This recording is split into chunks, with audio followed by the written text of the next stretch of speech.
Irwan? puisi, Bu. Ya. Baiklah, hari ini sudah tahu kita mau mempelajari apa? Tahu, Bu. Tahu kan? Ya, sebelumnya ibu mau tanya dulu. Minggu lalu kita bahas tentang apa? Membahas tentang apa? Siapa yang masih ingat pembelajaran kita minggu lalu? Lupa, Bu. Taat kepada Orang tua. ya, taat kepada orang tua. Taat kepada orang tua itu seperti apa?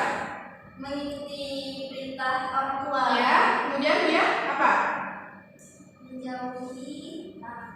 Ya, mengikuti apa yang disuruh orang tua dan meninggalkan apa yang dilarangnya.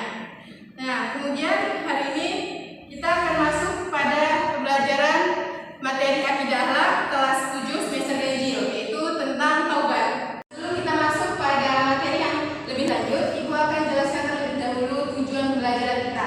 Di sini ada 5 tujuan pembelajaran yang akan kita pahami, yaitu yang pertama, dengan mengamati media PowerPoint, kalian dapat menjelaskan pengertian taubat dengan baik. Yang kedua, setelah mengamati media PowerPoint, kalian dapat menyebutkan dalil tentang taubat dengan baik dan benar. Yang ketiga, melalui kegiatan small group discussion, peserta didik dapat menguraikan jenis dan syarat taubat dengan baik. Yang keempat, melalui kegiatan small group discussion, peserta didik dapat menganalisis hikmah dan taubat dengan baik dan benar dalam kehidupan sehari-hari. Dan yang terakhir, dengan metode role playing, peserta didik dapat merealisasikan sifat taubat dalam kehidupan sehari-hari dengan baik dan benar. Nah, sudah tahu dong. Yang pertama kita akan membahas tentang apa? Taubat. Ya, kita mengerjakan tentang taubat. Nah, apa sih itu taubat? Ada yang tahu nggak? Ya. Nopi mungkin bisa menjelaskan apa itu taubat menurut Nopi pemahaman mungkin. Orang yang tidak ingin melakukan dosa lagi. Ya, bisa. Taubat secara bahasa artinya kembali, sedangkan secara istilah artinya kembali ke jalan yang benar dengan didasari keinginan yang kuat dalam hati dan tidak kembali melakukan dosa-dosa yang pernah dilakukan sebelumnya.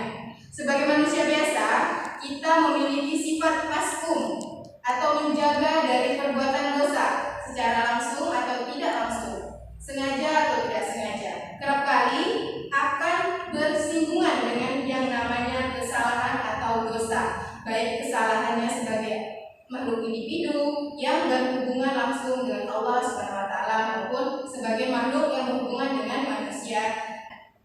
Ada beberapa dosa yang ancamannya tidak main-main, seperti meninggalkan sholat, melawan kedua orang tua atau menjadi anak durhaka, kemudian berzina, kemudian makan makanan yang haram, mengambil hak orang lain. Itu merupakan dosa-dosa yang besar dan tidak akan diampuni Allah sebelum orang yang berdosa itu melakukan taubat nasuha. Adapun cara-cara kita untuk bertaubat, yaitu yang pertama sholat taubat 2 rakaat. Yang kedua, memperbanyak zikir atau istighfar. Zikir yang paling utama adalah zikir sayyidul istighfar. Nah, kemudian meluruskan niat dan memperbanyak baca Al-Quran dan berteman dengan orang-orang yang salih. Sudah paham apa pengertian taubat secara bahasa dan istilah? Paham, Ibu.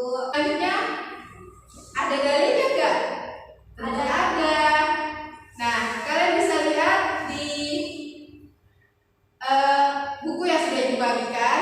Kalian bisa pahami dan baca terlebih dahulu dalil-dalil yang berkaitan dengan taubat.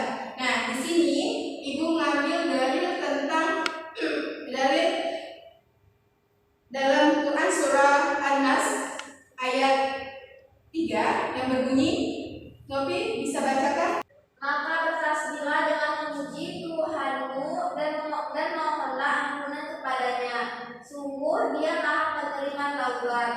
Quran surah An-Nas. Ya, terima kasih Nopi.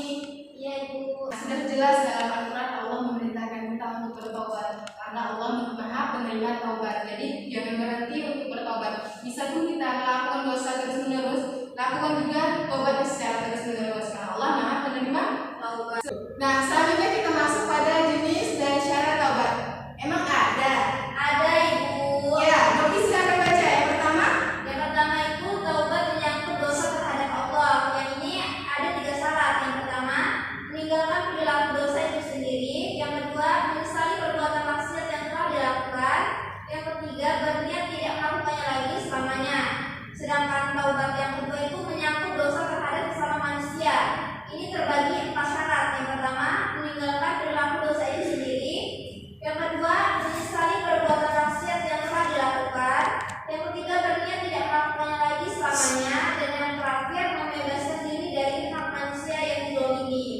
Ya, betul sekali. Nah, untuk jenisnya di sini ada dua. Yang pertama, taubat menyangkut dosa terhadap Allah dengan syarat yang sudah disebutkan Nopi. Dan jenis yang kedua yaitu taubat menyangkut dosa terhadap sesama manusia. Nah, selanjutnya kita masuk pada hikmah. Hikmahnya apa? Hikmahnya yang pertama bagi pelakunya sendiri memperoleh semangat dan gairah dengan sungguh-sungguh untuk kembali kepada Allah. Yang kedua dapat memperoleh, silakan. Yang kedua dapat memperoleh kembali jalan yang benar setelah menempuh jalan yang sesat. Yang ketiga memperoleh simpati masyarakat lagi. Nah, kemudian hikmah untuk orang lain, termasuk keluarga apa? Sebutkan. Orang lain ya Bu? Ya. Lambat laun dapat mengembalikan nama baik keluarga seperti masa lalu misalnya. Ya. Dua. Terus hilangnya kecemasan keluarga dan masyarakat. Nah, seperti sebelum bertaubat.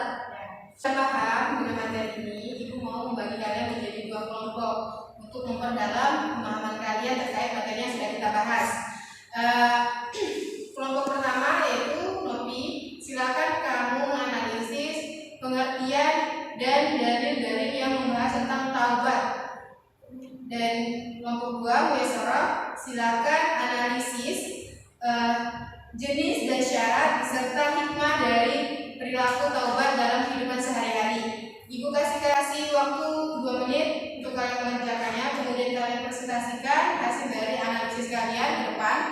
Silakan kelompok pertama untuk mempresentasikan hasil dari analisisnya. Saya Bu. Silakan Nopi.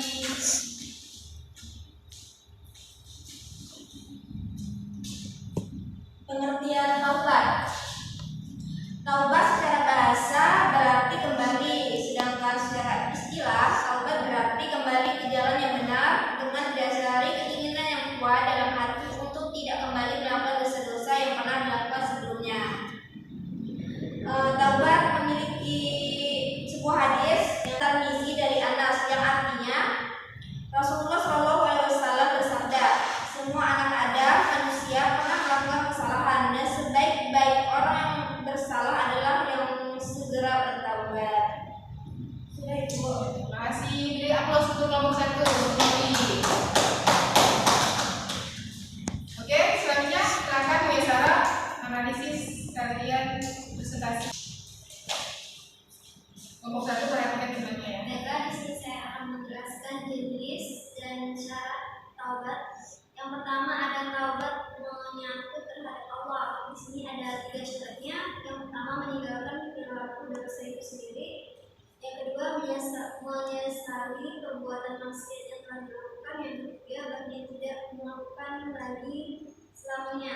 Dan yang kedua ada taubat menyangkut dosa sama manusia. Yang pertama meninggalkan perilaku dosa itu sendiri. Yang kedua menyesali perbuatan maksiat yang telah dilakukan. Yang ketiga berniat tidak melakukannya lagi selamanya. Jadi hikmahnya Dan hikmahnya ialah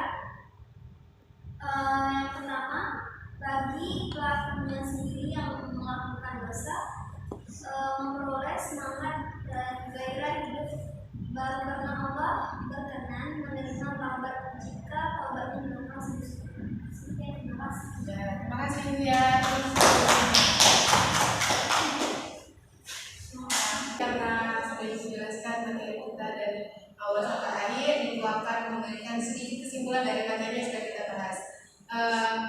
Taubat yaitu kembali kepada Allah dan meninggalkan perkara yang pernah kita perbuat, yaitu dosa-dosa sebelumnya, dengan memperbanyak berzikir, kemudian memperbanyak sholawat, bersedekah, dan mendekatkan diri kepada orang-orang yang salih. Karena ketika kita bertobat dengan menyesali dosa-dosa yang sudah kita perbuat sebelumnya, insya Allah Allah Maha penerima taubat dan Maha Pengampun. Seperti firman Allah dalam surah An-Nasr ayat 3 yang berbunyi, maka bertasbihlah dengan memuji Tuhanmu dan memohon ampun kepadanya, sungguh Dia Maha menerima taubat. Nah, jadi motivasi dari Ibu untuk kita semua, ketika kita melakukan dosa, ingatlah bahwa Allah Maha menerima taubat. Ketika kita terus melakukan dosa, jangan pernah berhenti, terus untuk bertaubat. Nah, mungkin sekian sekian pembahasan kita atau materi yang dapat disampaikan pada pertemuan kali ini. Itulah kami